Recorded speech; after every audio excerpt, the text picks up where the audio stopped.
Hello everyone, welcome to lecture uh, on lecture 2 on module 5 product building and structures under product lifecycle management.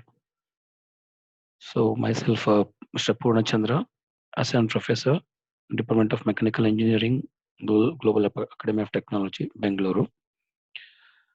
So in continuation with the last presentation, so here the next topic is building virtual product models. So what is meant by this building virtual product models? So as we know, so in normal traditional product design, so we need to create the sketches and different parametric models and drawings. Creation was much necessary, and most of the time was being spent on these things, creating sketches, designs over there. So and they need to analyze through the drawing itself. So nowadays we can that a trend has been changed to virtual product models. So here virtual product model facilitates visual thinking and the design process. So it stimulates designers and engineers to use their imagination and problem solving skills. That is in this, so we can create the object or the product model and we can analyze virtually. So how, what is the shape of the model, how it look like, and can also analyze the product also. So this helps the engineers and designers and technologists to analyze in a better way and to design in a very good manner, right? So instead of wasting more time in creating sketches, so here the models can be created through different parameters and we can perform the modeling easily. So what is meant by the solid modeling? So solid modeling solid modeling helps to create 3D models, and so if there are actual parts, so logical workflow, so all this can be analyzed before manufacturing the part itself. That is before manufacturing the component, so we can create a 3D model and we can perform different analysis on that. So it will help us, the virtual product models help us for visualization, it helps us for product simulation, that is FEA, that is final element analysis, and creating rapid prototypes. So generation of CAM programs, creating production drawings, so product users manual, so on. So all these features can be achieved through building virtual product models. So under these virtual product models, so we have three major features. That is number one, that is how it can be built. In the process of building the model, we have three types. Number one is feature-based modeling. So what is meant by this feature-based modeling? As the name indicates, feature-based. So in the software, so different set of features will be present in the software itself. By using those features, we can create the component easily. So what are the features? As you can see here, the features like holes, slots, bosses, etc. or rib, so can be created on the component. That is, first the model is being generated, and in that component we can create different kinds of holes of required diameters by selecting hole feature. So hole feature, it is a feature. So if I select hole feature and if I click on this part, so I can provide the diameter and depth of cut. So it will create a hole automatically. No need of drawing 2D sketch. Right. Similarly, if I want to create a slot, it can be done.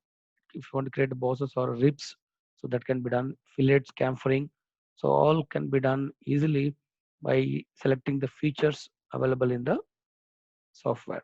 So this method of creating the model is known as feature-based modeling. Feature-based modeling.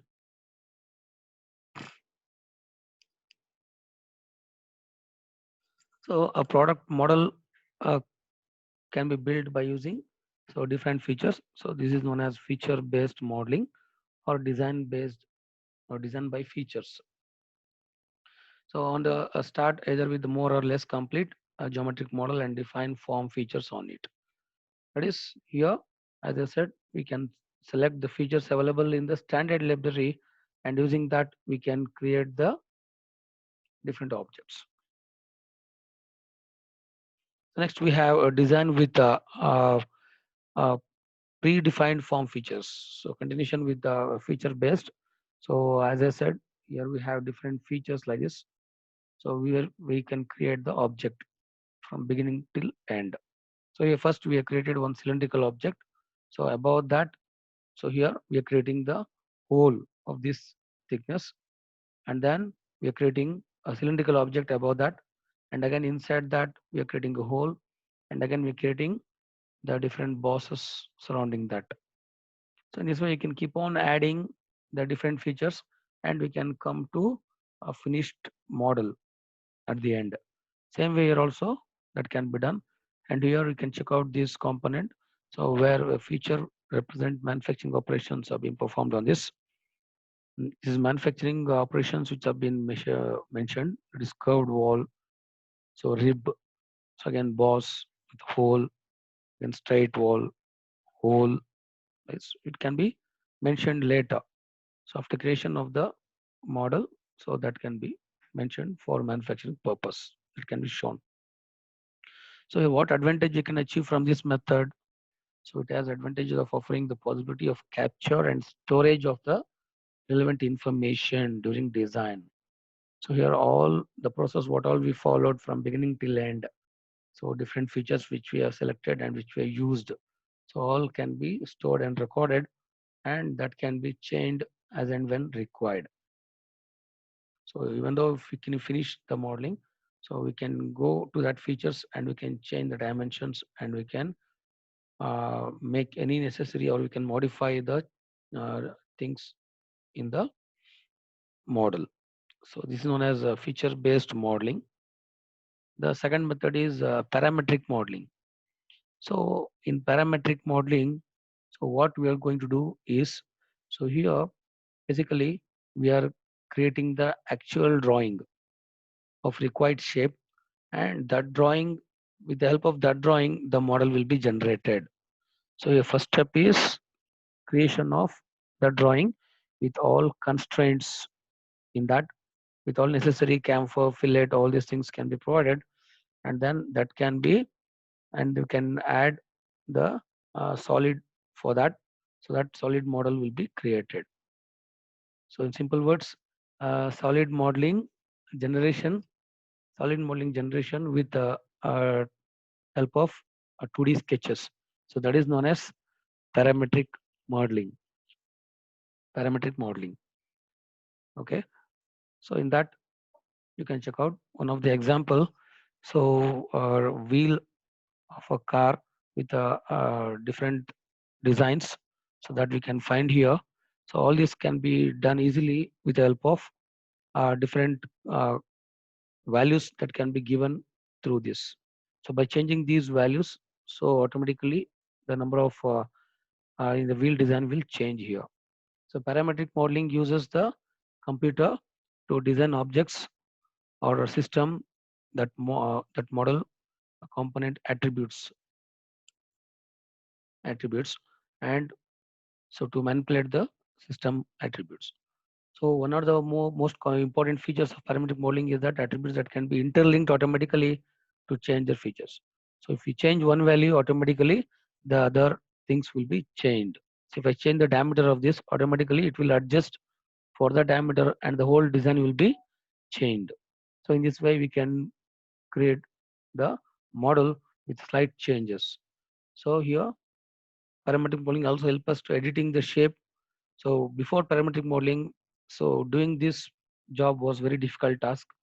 So with the help of this parametric modeling, we can perform editing or make changes easily in the design of the model. So the different softwares used are SolidWorks, CATIA, Siemens NX, so Creo parametric, etc. So with all this, the parametric modeling can be done easily. So parametric modeling process. What is this parametric modeling process? So here, these are built from a set of mathematical equations. So in parametric modeling, so basically we have two methods. So that is, one is constructive solid geometry, other one is so BREP, is boundary representation. So first of all, we will discuss on is constructive solid geometry. So here it defines a model in terms of combining basic, primitive, and generated solid shapes. For example, here is short form known as CSG type. So CSG tree you can check out here. Here we have a cube and we have a cylinder. So here if I subtract the cylinder from the cube, then the result object will be this, right? So in this way we can select any two uh, primitive objects and we can perform addition or deletion in that, and we can achieve a new component as required. So it also uses Boolean operations to construct the model. That is addition, deletion, all these things can be done. So here the primitive models basically cube, cylinder, cone, prism, rectangle, or sphere. So all these solid models can be used. So with the help of these models, we can perform the addition or subtraction, and further we can go for extrusion and sweeping to create the solid shape of the object, right? So this picture explains the solid modeling approaches. So as I said, here we have constructive solid geometry and we have a boundary representation and we have a sweep. So major types are constructive solid geometry, CSG type, and boundary representation type. So CSG type, as I said, we can go for addition or deletion of the objects, that can be done. And boundary representation so consists of extracting the edges, faces, vertices, and creating the object. And the sweep, so sweep command is one of the very interesting command. So here with the help of one simple sketch we can create the solid object. So as you can see here, where we need a center axis, and here I can generate one small sketch like this. So if I rotate this sketch throughout 180-degree or 360-degree, so the object or the solid model will be created, as you can see here. Similarly, so this is rotation type, and if I want to extrude this, I can create one small surface like this one. So this complete sketch I can extrude further for required length, and the object will be created like this. So in this way, the sweep command can be utilized for creating the objects. So what is meant by this boundary representation or BREP? So it is again one of the method in parametric modeling. So here we have an object. So it is actually consists of geometric and topological description of its boundary. So here we'll extract the boundary of an object. It may be the vertices, edges, faces, boundary, and we can give thickness for this, and we can convert it into solid objects. That is by creating the vertices, edges, and boundary and faces.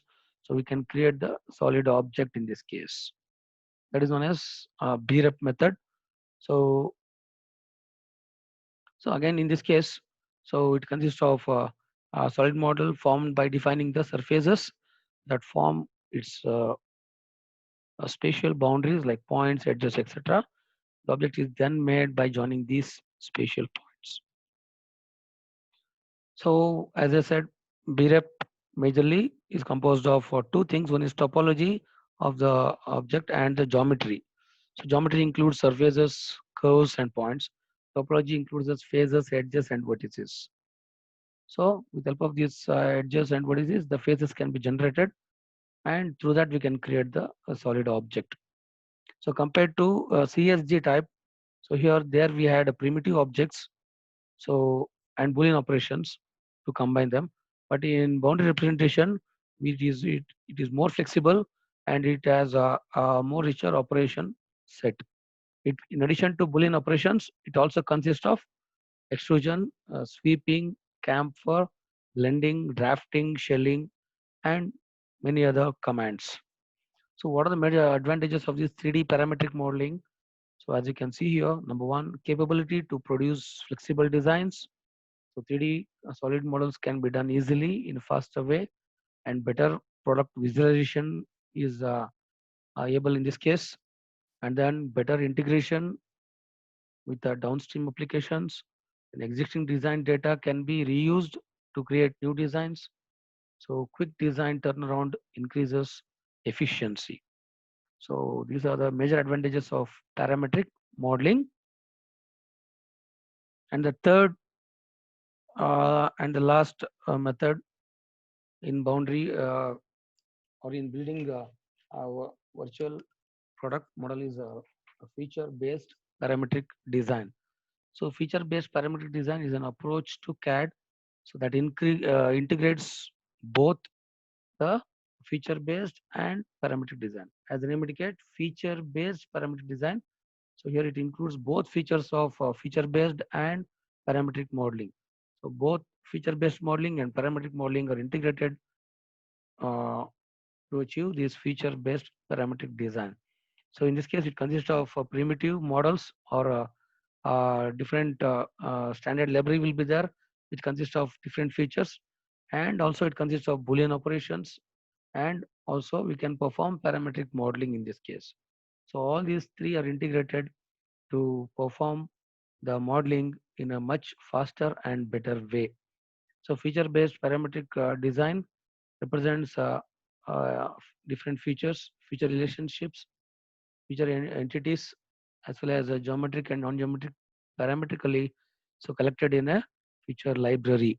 So using these readily available features, so part modeling can be done easier and faster. So during or after part modeling, the sizes and features can be changed as and when desired. Thank you.